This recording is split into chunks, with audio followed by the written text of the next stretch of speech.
Hello दोस्तों, क्या आपने कभी सोचा है कि स्ट्रेस सिर्फ आपके दिमाग को नहीं, आपकी वेस्ट लाइन को और आपके मोटापे को भी इफेक्ट कर सकता है। स्ट्रेस किस तरह से आपके मोटापे को इफेक्ट करता है और कैसे ये आपके वजन बढ़ाने में इंपॉर्टेंट योगदान प्ले करता है, आज जानने और समझने का प्रयास करेंगे। क्योंकि अक्सर मोटापे को कम करने की जर्नी में लोग स्ट्रेस की कॉन्ट्रीब्यूशन को भूल जाते हैं और उस पर ध्यान देना, फोकस करना भूल जाते हैं, जिसकी वजह से वो मोटापे को कम करना अक्सर ज़्यादा मुश्किल हो जाता है और रिजल्ट आपको अच्छे नहीं मिलते हैं। आज समझने का प्रयास करेंगे कि स्ट्रेस ओबेसिटी को कैसे इफेक्ट करता है। टॉपिक पर जाने से पहले जो लोग हमारे चैनल पर नए हैं, मैं रिक्वेस्ट करूंगा कि चैनल को सब्सक्राइब करें, वीडियोस को फ्रेंड्स फैमिली के साथ शेयर करें, क्योंकि ये कंटेंट किसी की ज़िंदगी बचाने और बदलने के लिए उपयोगी हो सकता है। चलिए शुरू करते हैं हमारे साथ ये हेल्थ का सफर।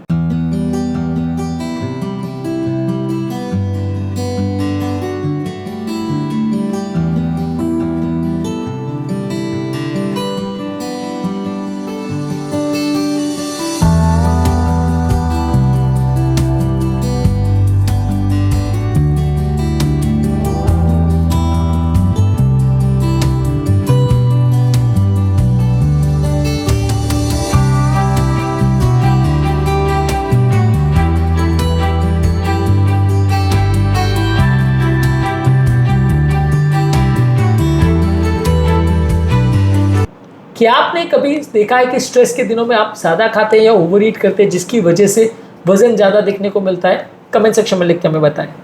क्रॉनिक स्ट्रेस आपके बॉडी में कॉर्टिसोल हार्मोन बढ़ाता है, जिसकी वजह से शॉर्ट टर्म स्ट्रेस तो आपके लिए प्रोटेक्टिव होता है, पर लॉन्ग टर्म स्ट्रेस आपकी बॉडी में फैट एक्यूमुलेशन बढ़ाता है, खासकर पेट में, जिसकी वजह से अक्सर मोटापा बढ़ता है। स्ट्रेस आपकी भूख बढ़ाता है और अक्सर कैलोरी डेंस फूड प्रोडक्ट जैसे मिठाइयाँ, फ्राइड स्नैक्स और डेजर्ट्स आप ज़्यादा खाते हैं, जिसकी वजह से कंसिस्टेंटली ओवर ईटिंग होती है और हमारी बॉडी की रिक्वायरमेंट्स जितनी होती है उससे ज़्यादा अक्सर लोग खा लेते हैं।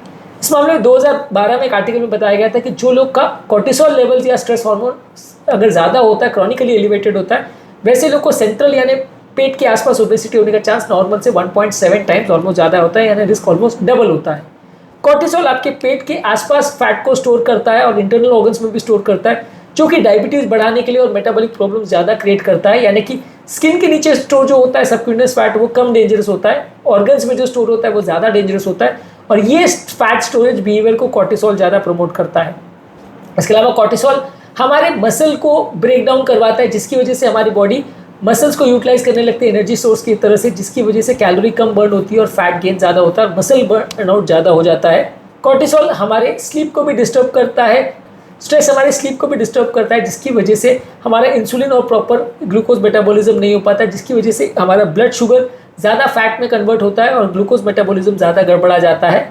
इस मामले में 2010 में एक आर्टिकल में पाया गया था कि कुशिंग सिंड्रोम वाले पेशेंट्स में 50 to 70% डायबिटीज़ और इंसुलिन रेजिस्टेंस ज़्यादा देखने को मिलता है और अब्डोमिनल ओबेसिटी उनमें ज़्यादा देखने को मिलती है। इसके अलावा स्ट्रेस जब हमारी स्लीप को अफेक्ट करता है तो हमारे हंगर हार्मोन्स को अफेक्ट करता है, जिससे हम ओवर ईट करते हैं। अक्सर जब हमारी नींद एक भी दिन अगर प्रॉपर पूरी नहीं होती तो अगले दिन हमारा एपेटाइट 50 to 70% तक बढ़ सकता है। तो स्ट्रेस हमारी स्लीप को भी डिस्टर्ब करता है। इसके अलावा स्ट्रेस हमारी बॉडी में इन्फ्लेमेशन यानी सूजन के सिग्नल्स लाता है, जिसकी वजह से ओवरऑल और कॉर्टिसोल बनता है और ज़्यादा इन्फ्लेमेशन होता है, ओवरऑल विशियस साइकिल क्रिएट हो जाता है, जिसकी वजह से हमारे बॉडी में ओवरऑल मेटाबॉलिक प्रॉब्लम्स और बढ़ जाते हैं। स्ट्रेस हमारे बिहेवियर को भी इफेक्ट करता है, जिसकी वजह से हाई फैट और हाई शुगर वाले फूड हमें ज़्यादा अच्छे लगने लगते हैं, जिसकी वजह से हमारा वजन और ज़्यादा बढ़ता है। स्ट्रेस हमारे पेट के नेचुरल माइक्रोबियल फ्लोरा को भी डैमेज करता है और उसकी ओवरऑल डाइवर्सिटी को भी कॉम्प्रोमाइज करता है, जिसकी वजह से इनडायरेक्टली भी हमारा वजन बढ़ता है। जेंडर का भी इसमें अलग अलग रोल होता है। स्ट्रेस के अंदर मेल पेशेंट्स कंपैरेटिवली ज़्यादा विसरल फैट यानी खराब फैट स्टोर करते हैं, फीमेल पेशेंट्स ज़्यादा सबक्यूटेनियस फैट स्टोर करते हैं। तो अगर स्ट्रेस मेल में हो तो वो ज़्यादा नुकसानदायक है, फीमेल में हो तो कंपैरेटिवली कम नुकसानदायक है। उम्र दराज पेशेंट में स्ट्रेस रिलेटेड वेट गेन होने का चांस थोड़ा ज़्यादा होता है। ओवरऑल जब स्ट्रेस ज़्यादा होता है तो कॉर्टिसोल बढ़ता है, कॉर्टिसोल ज़्यादा होता है तो क्रेविंग बढ़ती है, क्रेविंग ज़्यादा होती है तो ओवर ईटिंग होती है, जिससे वेट गेन होता है और उससे और स्ट्रेस होता है और इससे और कॉर्टिसोल हम लेते जाते हैं और क्रेविंग होती जाती है। तो ओवरऑल एक विशियस साइकिल क्रिएट हो जाता है, जिसकी वजह से वजन बढ़ता चला जाता है। अगर सिर्फ परसीव यानी सिर्फ मेंटल स्ट्रेस है या साइकोलॉजिकल स्ट्रेस है तो उससे भी कॉर्टिसोल बढ़ जाता है। एक्चुअल फिजिकल स्ट्रेस या एक्चुअल स्ट्रेस का होना जरूरी नहीं है, सिर्फ साइकोलॉजिकल स्ट्रेस की वजह से भी हमारा वजन बढ़ सकता है। स्ट्रेस हार्मोन जो है हमारे दूसरे हार्मोन जैसे इंसुलिन, लेप्टिन और ग्रेलिन को भी डिसरेगुलेट करते हैं, जिसकी वजह से हमारा वजन बढ़ने का और चांस बढ़ जाता है। स्ट्रेस रिलेटेड ईटिंग अक्सर इमोशनली ड्रिवन होती है, जिसकी वजह से हम डोपामिन डिपेंडेंट हो जाते हैं, हम डोपामिन के लिए ज़्यादा क्रेव करने लगते हैं, ज़्यादा किक के लिए हम खाना चाहते हैं, जिसकी वजह से अक्सर हम ओवर ईट करते हैं।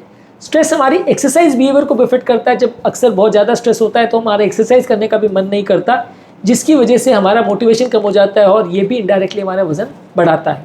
इवन मेंटल स्ट्रेस नहीं हो कि अगर सोशो इकोनॉमिक स्ट्रेस भी है, फाइनेंशियल अनसर्टेनिटी भी है, वर्क ओवरलोड भी है, फैमिली प्रेशर है, ऐसे लोगों में भी कंपैरेटिवली ओबेसिटी देखा जाता है। तो किसी भी तरह का अगर मेंटल स्ट्रेस या साइकोलॉजिकल स्ट्रेस है तो वैसे लोगों में ज़्यादा मोटापा देखा जाता है। स्ट्रेस हमारे मेटाबॉलिक रेट को भी अफेक्ट करता है, जिसकी वजह से हमारा मसल लॉस ज़्यादा होता है, प्रोटीन लॉस ज़्यादा होता है और बॉडी का खुद का कैलोरी बर्न करने की कैपेसिटी कम हो जाती है, बेसल मेटाबॉलिक रेट कम हो जाता है, जिसकी वजह से वजन कम करना और मुश्किल हो जाता है। स्ट्रेस को कम करने के लिए आपको मेंटल एक्सरसाइज करनी चाहिए, डीप ब्रीदिंग एक्सरसाइज करनी चाहिए, योगा मेडिटेशन करना चाहिए, स्ट्रक्चरल मील लेने चाहिए, माइंडफुलनेस प्रैक्टिस करनी चाहिए, प्रॉपर स्लीप लेना चाहिए, ओमेगा 3 फैटी एसिड और मैग्नीशियम से रिच फूड प्रोडक्ट्स लेना चाहिए और एक बैलेंस डाइट लेना चाहिए। ये सारी चीज़ों से जब आप मेंटल स्ट्रेस को कम करेंगे तो आपका वेट लॉस जर्नी कंपैरेटिवली आसान होगा। यदि आप मेंटल स्ट्रेस पर ध्यान नहीं देंगे तो वेट लॉस करना अक्सर मुश्किल हो जाएगा। यदि आपको ये टॉपिक यूजफुल लगा तो कमेंट सेक्शन में लिखकर हमें बताएं, क्योंकि इस तरह का कंटेंट ज़्यादातर लोग डिस्कस नहीं करते। इवन वेट लॉस स्पेशलिस्ट भी स्ट्रेस पर अक्सर फोकस नहीं करते, जिसकी वजह से वेट लॉस जर्नी ज़्यादा मुश्किल हो जाती है। उम्मीद करूँगा कि आज के टॉपिक में कुछ नई बातें जानने को मिली होगी। जो लोग हमारे चैनल पर नए हैं उन्हें रिक्वेस्ट करूँगा कि चैनल को सब्सक्राइब करें। हमारे चैनल का पर्पज़ है लोगों को हेल्दी बनाना और इस मिशन में आप हमारी सहभागी बन सकते हैं चैनल को सब्सक्राइब करके।